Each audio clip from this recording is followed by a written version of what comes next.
Hello दोस्तों, आज हम गीक्स फॉर गीक्स का problem of the day grouping of numbers का सॉल्यूशन डिस्कस करेंगे। तो चलते हैं प्रॉब्लम स्टेटमेंट देखते हैं। इस प्रॉब्लम के स्टेटमेंट को यदि आप समझना चाहें तो इस प्रॉब्लम में हमें एक एर नाम का एरे n साइज का गिवन होगा और एक इंटीजर k गिवन होंगे और हमें इस गिवन एर नाम के एरे को डिफरेंट ग्रुप में स्प्लिट करना है। और एक ग्रुप में ऐसे एलिमेंट रह सकते हैं जिनके एलिमेंट को यदि आप दो पेयर करें डिफरेंट डिफरेंट एलिमेंट का और उसका सम यदि फाइंड करें, जैसे ए बी इस ग्रुप में एलिमेंट है तो पेयरिंग हमारा ए बी होगा और उसका सम ए प्लस बी फाइंड करें और देखें कि क्या वो के से डिविजिबल है। यदि के से डिविजिबल नहीं होता है तब हमारा ये ग्रुपिंग वैलिड कहलाएगा, अदरवाइज ये हमारा वैलिड नहीं होगा। और ऐसे हमें वैलिड ग्रुपिंग का मैक्सिमम साइज फाइंड करना है और जो मैक्सिमम साइज होगा उसे ही इस केस में एज ए आंसर हमें रिटर्न करना है। जैसे इस बातों को यदि हम इस एग्जांपल से समझें तो यहाँ पर k का वैल्यू 8 गिवन है और एरे में एलिमेंट हमारा कुछ इस तरीके से गिवन है। यदि आप इस एरे को डिफरेंट ग्रुप में स्प्लिट करना चाहें तो हमारा वैलिड ग्रुपिंग इस तरीके से हो सकता है। और यहाँ पर देख सकते हैं कि जो ग्रुप है उसका मैक्सिमम पॉसिबल साइज 2 है, तो इसीलिए यहाँ पर आउटपुट 2 किया गया है। सिमिलरली यदि एग्जांपल 2 को आप देखें तो k का वैल्यू यहाँ पर 3 गिवन है और एरे में एलिमेंट 1 और 2 गिवन है। यदि आप इस एरे को ग्रुपिंग करना चाहें तो आपके पास 3 डिफरेंट ग्रुपिंग पॉसिबल है जो कि इस तरीके से है। लेकिन यहाँ पर आप देखें ये जो ग्रुप है हमारा ये इनवैलिड ग्रुप है, क्योंकि जो पेयर हमारा बनेगा 1 और 2 का यदि हम पेयरिंग करते हैं तो डिफरेंट एलिमेंट का तो उसका सम आप देख सकते हैं 3 होता है और ये k से डिविजिबल है, इसीलिए हमारा वैलिड ग्रुपिंग नहीं है। और जो लेफ्ट वैलिड ग्रुपिंग बचा है उसका साइज आप देख सकते हैं एक एक लेंथ का है और इस दोनों का मैक्सिमम भी 1 होगा, इसीलिए यहाँ पर इस केस में आउटपुट 1 किया गया है। और इस प्रॉब्लम के लिए यदि आप कंस्ट्रेंट देखें तो हमें n के और एरे के जो एलिमेंट है उनका मैक्सिमम वैल्यू 10⁵ हो सकता है और हमें इस प्रॉब्लम को big of n time complexity में using big of k extra space solve करना है। यहाँ पर ये जो big of k extra space है हमने इसी पॉइंट को ऑब्जर्व करके सॉल्यूशन की तरफ आगे बढ़ा था। तो चलते हैं देखते हैं हम इस प्रॉब्लम को कैसे सॉल्व कर पाएंगे। अब हम इस प्रॉब्लम के लॉजिक को समझने से पहले हम एक दो पॉइंट ऑब्जर्व करते हैं। इस प्रॉब्लम में हमें जो एरे गिवन होंगे उसको ग्रुप में डिवाइड करना है। मान लीजिए एक ऐसा ग्रुप है जिसमें एलिमेंट हमारा ए बी है, इसका मतलब a प्लस बी जो आएगा हमारा उसको k से मॉडुलस लेने के बाद ये हमारा नॉट इक्वल टू 0 आना चाहिए, तभी ये नहीं होगा डिविजिबल k से। मतलब यदि हम ये फाइंड कर लें कि a प्लस बी से ऐसे कौन कौन से a और b का वैल्यू है जो कि k से डिवाइड करने के बाद 0 आता है, वैसे केस को हम एक्सक्लूड कर देंगे और उसके बाद जो लेफ्ट केस बचेगा वो हमारा ये केस हो जाएगा। और इसका मतलब ये हुआ कि हमारा a प्लस बी का वैल्यू या तो k हो या फिर 0 हो, तभी ये 0 हो सकता है। यदि k होगा उस केस में हमारा a का वैल्यू k माइनस बी होगा और यदि 0 होगा उस केस में k का वैल्यू हमारा b होगा। और a b तो हमें इस प्रॉब्लम में पॉजिटिव गिवन है तो ये केस तो हमारा नहीं हो सकता। अब लेफ्ट बचा ये केस। तो अब हम ये समझ गए कि वैसे एलिमेंट को हमें कंसीडर नहीं करना है अपने सिमिलर ग्रुप में जिनका वैल्यू इस कंडीशन को सेटिस्फाई करे। अब हम फिर ये देखते हैं कि यदि आपके पास कोई एरे गिवन है उसका एलिमेंट कुछ इस तरीके से है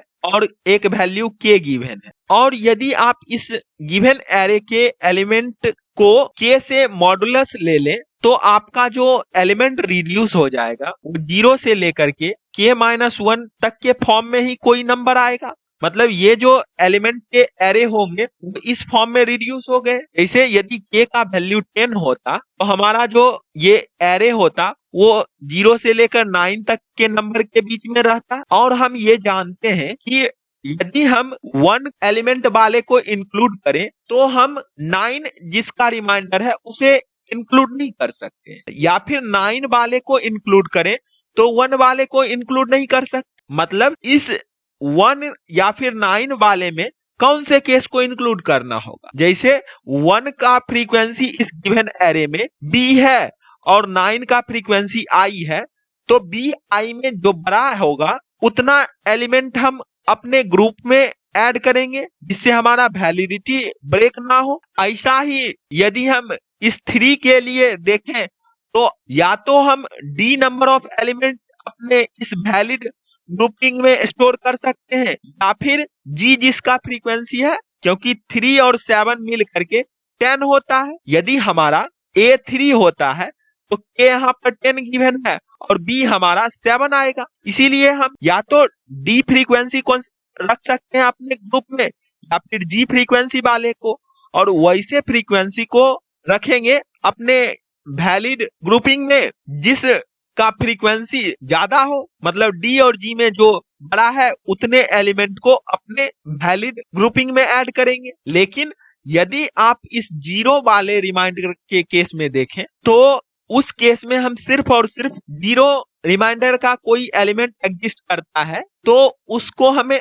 एक ही फ्रीक्वेंसी उसका ऐड कर सकते हैं, क्योंकि 2 एलिमेंट यदि 0 वाले ऐड करें तो इस दोनों को हम पेयरिंग कर सकते हैं, और इसका पेयर हम यदि करेंगे तो वो k से डिविजिबल होगा इसका सम, इसीलिए तब वैलिडिटी ब्रेक हो जाएगा, और इसीलिए हम सिर्फ और सिर्फ कंसीडर करेंगे तो इसका एक ही एलिमेंट का कंट्रीब्यूशन कंट्रीब्यूट करेगा। सिमिलरली यदि 5 के केस में यदि आप देखें तो उस केस में भी हम सिर्फ और सिर्फ इसका एक ही एलिमेंट का कंट्रीब्यूशन रख सकते हैं, क्योंकि यहाँ पर 2 डिफरेंट एलिमेंट 5 रिमाइंडर वाले को यदि हम रखें तो उसका पेयर बन जाएगा और ये हमारा पेयर बन करके वैलिडिटी ब्रेक कर देगा, क्योंकि ये 5 + 5 10 और k भी हमारा 10 है तो ये डिविजिबल हो जाएगा। तो इस केस में भी हम इसका कंट्रीब्यूशन 1 एलिमेंट के फ्रीक्वेंसी का रखेंगे। तो यदि हम अपने एल्गोरिदम को वर्ड फॉर्म में लिखना चाहें तो हमारा सबसे पहला स्टेप ये होगा कि जो गिवन एरे होंगे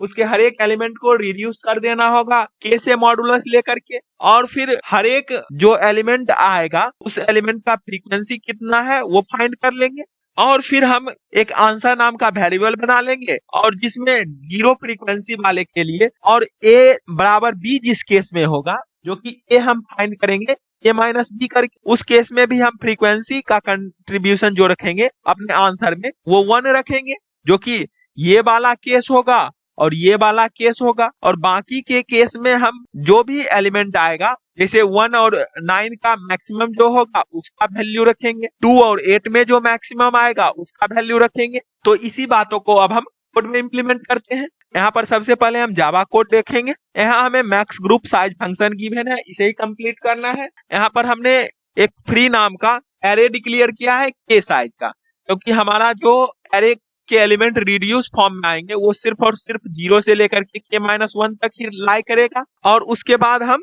एक फॉर लूप रन किए हैं इस गिवन एरे पर, और हर एक एलिमेंट जो a आएंगे उनको k से मॉडुलस ले लिया है, और इस फ्री के उस ath इंडेक्स पर उस a वैल्यू का फ्रीक्वेंसी स्टोर कर दिए हैं। इसके लिए हम फ्रीक्वेंसी ऑफ a में इंक्रीमेंट करना होगा बाय 1, और उसके बाद हम एक आंसर नाम का वेरिएबल बनाया है, और फिर हम एक लूप रन किए हैं 0 से लेकर के तक, जो कि फ्रीक्वेंसी नाम के एरे पर रन कर रहे हैं, और फिर हम फाइंड करेंगे कि क्या हमारा फ्रीक्वेंसी ऑफ i जो है वो 0 तो नहीं है। 0 होगा तब तो सिंपली कंटिन्यू कर जाएंगे, नहीं तो हम j वैल्यू जो कि a वैल्यू है k-b हम फाइंड कर रहे थे, b हमारा इस केस में i है और j a है, वही हम फाइंड कर रहे हैं, और फिर देख रहे हैं कि क्या हमारा i 0 या फिर i = j का केस तो नहीं है, मतलब a 0 तो नहीं है या फिर a बराबर b तो नहीं है। उस केस में सिर्फ और सिर्फ अपने आंसर में 1 से इंक्रीमेंट करना होगा, क्योंकि उसका कंट्रीब्यूशन एक ही एलिमेंट का रख सकते हैं। और यदि ऐसा कंडीशन नहीं है तब हम फिर चेक करेंगे कि क्या हमारा फ्रीक्वेंसी ऑफ b जो है वो 0 तो नहीं है। यदि 0 नहीं होगा तब हम अपने आंसर में इंक्रीमेंट करेंगे फ्रीक्वेंसी ऑफ a जितना है और फ्रीक्वेंसी ऑफ b जितना है उसके मैक्सिमम वैल्यू से, और फ्रीक्वेंसी ऑफ b जो कि j से रिप्रेजेंटेड है उसको 0 कर देना होगा, क्योंकि हमने इसका और इसका कंट्रीब्यूशन रख लिया है अपने आंसर में, और फ्रीक्वेंसी ऑफ i को भी 0 करना होगा। और यदि ये केस नहीं हुआ तो अपने आंसर में सिर्फ और सिर्फ फ्रीक्वेंसी इस a का जितना है उसको ऐड किए हैं, उसके लिए फ्रीक्वेंसी ऑफ आई जो है उसको ऐड कर लिए अपने आंसर में और लास्ट में इसी आंसर को रिटर्न कर दिए हैं। तो इस कोड को सबमिट करके देखते हैं और देखते हैं कि क्या ये रन होता है।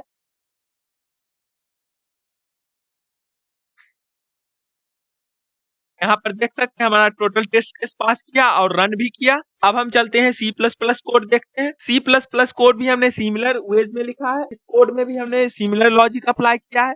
पहले प्री नाम का वेक्टर बनाया है जो कि फ्रीक्वेंसी स्टोर करेगा और इस एरे के हर एक एलिमेंट को के से मॉडुलस लेकर के रिड्यूस कर दिया है और उसके फ्रीक्वेंसी को हमने फाइंड किया है जो कि फ्रीक्वेंसी उस एरे ऑफ आई मॉडुलस के इंडेक्स पर रहेगा उस वैल्यू का। उसके लिए हम उस इंडेक्स पर इंक्रीमेंट कर दिए हैं प्लस प्लस से और फिर सिमिलर वेज में यहाँ पर कोड लिखा है। तो इस कोड को भी सबमिट करके देखते हैं और देखते हैं कि क्या इस लैंग्वेज में रन करता है। तो यहाँ पर देख सकते हैं हमारा कोड इस लैंग्वेज में भी रन किया और टोटल टेस्ट केस पास किया। यदि हम इस कोड का टाइम कम्प्लेक्सिटी एनालाइज करना चाहें तो इस कोड का टाइम कम्प्लेक्सिटी हमारा बिग ऑफ एन होगा क्योंकि हमने सिर्फ और सिर्फ एक बार इस एरे के ऊपर लूपिंग किया है और उसके बाद के होगा बिग ऑफ के। तो overall big of n plus big of n हो जाएगा और स्पेस कम्प्लेक्सिटी हम वेक्टर के साइज का यूज कर रहे हैं तो स्पेस कम्प्लेक्सिटी हमारा बिग ऑफ के हो जाएगा। तो आई होप आपको ये दोनों डिफरेंट लैंग्वेज के कोड और लॉजिक समझ आए होंगे। तो फिर मिलते हैं किसी अगले वीडियो के साथ। तब तक के लिए कोडिंग करते रहिए। Best of luck. और हम इस दोनों डिफरेंट कोड के लिंक डिस्क्रिप्शन बॉक्स में प्रोवाइड कर देंगे तो आप वहां से चेक कर सकते हैं। और आप अपना कमेंट सेक्शन में फीडबैक जरूर दें कि इस वीडियो में क्या लैक है तो हम उसी अकॉर्डिंग अपने वीडियो को इम्प्रूव करेंगे आपके लिए। Thank you for watching this video.